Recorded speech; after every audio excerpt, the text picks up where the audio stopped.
To me, that defines me as a great entrepreneur, somebody who's trying to put other people on in all his activities. You got your perspective. I just want to be happy. Don't you want to be happy? I want to welcome back GaryVee, aka VaynerChuck, back to the In My Field podcast.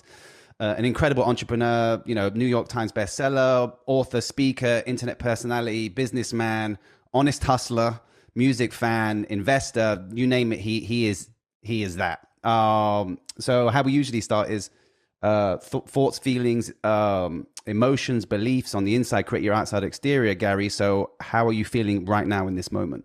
Motivated, patient. I'm feeling patient, curious. Curious comes to mind. Happy, good.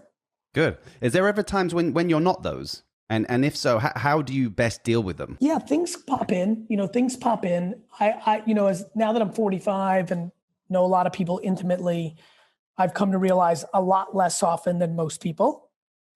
I do think gratitude and optimism, accountability. Yes. Tenacity. I call it GOAT thinking, right? Gratitude, optimism, accountability, and tenacity lead to a very good framework. Yes, the remix version. Yes. So when I get upset or feel down, here are the things that happen.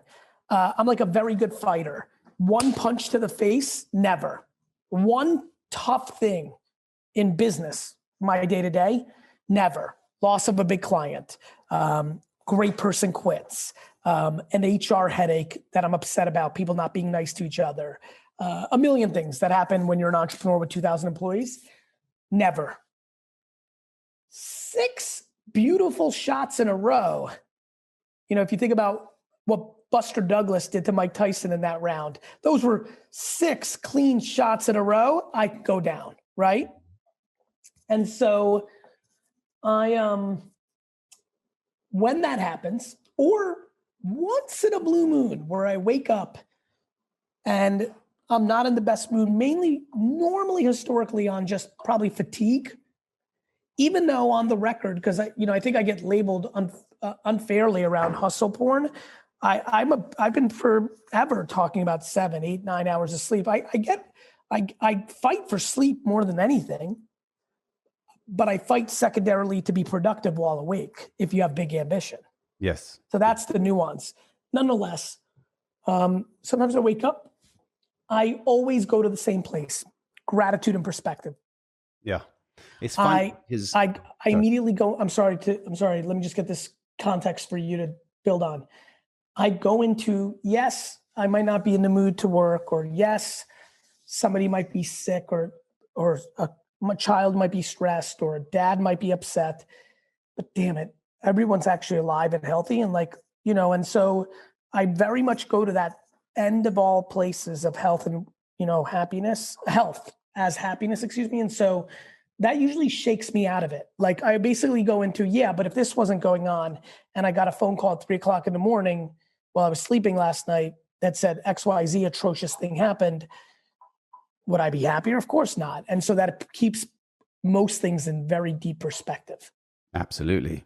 It's funny you talk about sleep, because that was actually my next question. I mean, I used to struggle with sleep to a point, that it would be very on and off, and then it would affect my day. And this is I'd like to, speak from a place of the difference between activity and action. So, action is like, I'm hungry, I'm going to go get some food. That's a spontaneous action. Activity is, I'm not really hungry, but I'm nibbling at food. Like the activity of say, washing dishes 100% is a chore, or the action of washing dishes is actually feeling the warm water, the bubbles, hearing the water go down the sinkhole. The difference is you become it rather than just are separate from it. I like that. And I think as I've started operating like that, my energy levels have gone through the roof. So even like speaking on a podcast is speaking absolute truth with full action, not activity, not just, mumbling or speaking some things. And since I've started doing that, I mean, I'm in bed literally because, I have a 14-month-old. I go to bed at 8 p.m. I do my 15-minute meditation. I read constantly. There's no TV, there's no distraction, no phones. And I sleep. And it's only I would, by the way, weeks. I would argue reading is far more of a distraction than people put reading on a pedestal and TV and phone on a negative. I don't think it's stimulation, because I'm sure you agree with me as a reader, you can get plenty stimulated while reading. 100%. Yes. I actually think it's peace of mind. Yes. Well, there's actually no such thing as peace of mind. Peace of no mind. Fair enough. Because when you have mind, there's no peace. So for me, whether it's that context or juxtaposition, whether it's ambition balanced with complacency of happiness and acceptance, I always sleep well and the only times I don't is when I'm anxious. It's not super complicated. And I've had a couple of major things in my life through the years that have made me anxious, and I don't sleep as well. It's not super complicated. And so that makes a lot of sense to me. And I think when you were just talking, and this has always been a big thing for me, I love my process. When you were talking being, right, the water, like that's the only thing I've ever done. It's why I've been so specific is the word I would use. Such a bad student when I'm not a dope, and I could have easily done it. But I had so much conviction in the passion of my process that I was willing to punt school to work on my skill of observing people and doing entrepreneurship, whether that was baseball cards or reading sports card magazines or reading wine magazines when I got into wine. I've always been so into the process of, I enjoyed and continue to enjoy when I'm underestimated and not paid attention to far more than the alternative. I get great pleasure out of the early days of Wine Library when nobody knew who I was, building. I'm a builder. Yes. Building that business. I don't need the accolades. I don't need the attention. I don't need the trophies. I don't need the money. I need my process. And I think that's what you're referring to. And when you're about the process versus what the process gives you, I think the relationship changes dramatically. I think that's a different, I mean, me, because following you, I it's not about the things that you do, it's how you do them for me. Because I'm a studier of people too. So, you're reading a documentary and I know, everything around you, I already know that's your thought process because it's the law of attraction. You are the magnet to that. And then seeing you, the way you do things is you very much lead with the heart. And I understand, we think with the head and all that type of stuff. The head is in the past. The heart is in the now and the future. And I study you and I see that in every single thing you do because you lead with the heart. Thank you. Because this goes back to gratitude. You can't imagine what that feels like for me, just hearing that. I think humility, I think I'm extremely misunderstood by a lot of people. And I actually weirdly enjoy it. Not because I'm like evil to myself, because it educates me. It's a thesis in what I believe, which is communication and context are everything. And so, I think my energy, my natural communication energy easily disguises a lot of things I'm up to. So when I hear you say that, I'm flattered because I think you have to do a little bit, you have to spend a few seconds on it because I'm not a very easy read. Yeah. Right? Yes. And I don't know if that was your experience, what you first felt. Yeah, actually, this could be fun for the audience. Do you recall the first time you came across me? Do you have a recollection of what your hot take was? Because I do think I invoke very opposite reactions the first time someone consumes me. You know what it is you put the power back to the person asking the question. And I think that's what drew me to you, because we are, this is why I do this podcast, because, your thoughts, your emotions, your beliefs, your expectations, your negativity, your positivity, that defines your whole existence. And on a spiritual, practical level, I'm a spiritual, practical guy. My mom was a single parent with 5 kids. I knew about the hustle. I knew about all that type of stuff. The only difference is the hustling on the street and hustling in business. It's the same thing. It's just you're communicating differently. Yeah, the emotion and the feeling is still the same. But now I've dropped the notion of how the fuck am I going to get there? And I know it's going to come.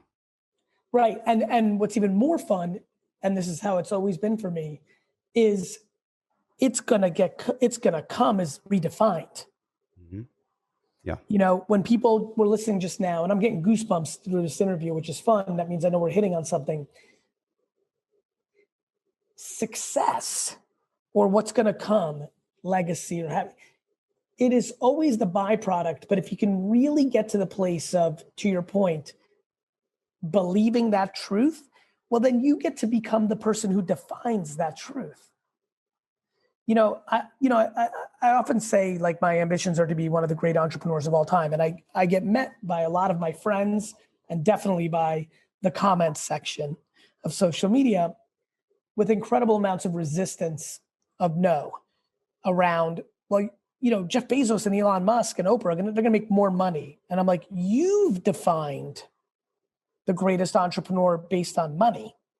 I've defined, for me, the greatest entrepreneur is the one who, because I agree at some level, if you're going to say that, you can't say you're the greatest singer of all time and not have a Grammy or a hit. Like, there is market dynamics that you have to respect. And I respect that. I think I will be financially successful enough to get into the debate when my career is over, I don't see anyone as passionate of giving free game at scale on a daily basis and really meaning it in the macro and the micro. And I believe that. I don't know what else to tell you. Like, yeah, I'm very busy and my time is extremely valuable. When I do this podcast, again, I do it because I like you and I'm cheering for you. And I appreciate I'm being very frank. I'm not unaware that there are going to be new people listening that didn't listen the first time, or maybe I say something a different way and they've come into this not liking me, but they love you and they're like, wait a minute, I know that. But I also know that a fresh interview with me gives you leverage to get the next guest. Like, I'm aware of that. And so to me, that defines me as a great entrepreneur, somebody who's trying to put other people on in all his activities, whether that's financially, whether that's giving something, I'd rather give you $10,000 in cash for this podcast than be on it for these 45 minutes, because I can do more with that money. So sometimes it's money, sometimes it's time, sometimes it's a public cosign. I'll give you another thing. Sometimes it's already happened with you, for example. Sometimes it's saying something behind the scenes when someone's debating to do this or not. And I'm just using you. We've interacted so little. This happens to me times 100,000 a month. Yep. And I think good intent, karma, caring about others, self-esteem and self-confidence that you can get yours without tearing anyone else down gets you into a place where you want to build everyone else up. You know what? I see beauty in that. You see, because was Buddha an entrepreneur? Yes. I think so. Was Jesus? Yes. Any spiritual leader who, again, as I said, I fully believe that, who lead from the heart, and and then like you said, the accolades thing and all that type of stuff. That's acceptance. We don't need that. It's like, for example, this podcast, I do, an episode with guests who inspire me. And then I do an episode with guests who send me like really heartfelt, courageous messages about their personal lives. About, I had someone on last week who wanted to move to LA, told his mom he was moving to LA 7 months ago. His brother's ODing in the bathroom, like courageous. I couldn't say that at his age to anyone, even though a bunch of those things happened to me. And I was like, well, would you like to talk about it? And he was like, oh my God, I would love to. And we spoke it down, we broke down. And, his mom made him feel guilty about him moving, even though he's trying to support her and everything else. And I just had to say, look, until you can actually physically help yourself mentally, you can't really help anyone else. Not, it's the same thing for me. Like, I have niggling negative, like I did the 21 day, on day 6 of this meditation of abundance. There's some people who don't live in abundance. They live completely shut off and their life is exactly that. And I try and tell them, step out of yourself and study your life. You're exactly where you're supposed to be based on who you are. And accountability. That's what it is. And accountability is the key to the unlock of happiness that nobody wants to use. Yes. Because they don't like the short-term pain of accountability without realizing the long-term happiness that it brings. Yes. And I think that's what made me, listen to you. And it was giving that back to the person and them questioning, being like, oh shit, yes. And then seeing their reaction and seeing this whole shield that's right. from their body. That's right. What ends up happening with me because of what I do, it's like a mirror with pressure. And the reason a lot of people don't respond well to me is it's manifesting someone in them that they're not happy to expose. They don't want me poking at their zit. Yes. Yes. And it's funny because I know, like, I can imagine that your mind is always busy. It's always on to, because that's who you are. Yep. This is your life. I read a book which was about speed. And, you know, we're all busy. You know, I was reading my daughter a bedtime story and she was like, again. And I was like, baby, I really have to, like, I've got things to do. I love you, but you need to go to sleep. And then I started reading this book. Books come to me like that. It's not really me searching. It's kind of, they come to me when I need them. And I needed that because the guy wrote the book because it was the exact same situation. And he was like, what am I actually doing that's in a rush? Right. It's prioritization and selfish. I think about that a lot, you know, and you have to be okay. You know, I also think you have to be careful not to overjudge yourself. It is okay to be looking at your phone around something you're doing in your life at the expense of your young child who just wants your attention. Now, it's not okay to do that for a sustained period of time where you now have neglect on your child.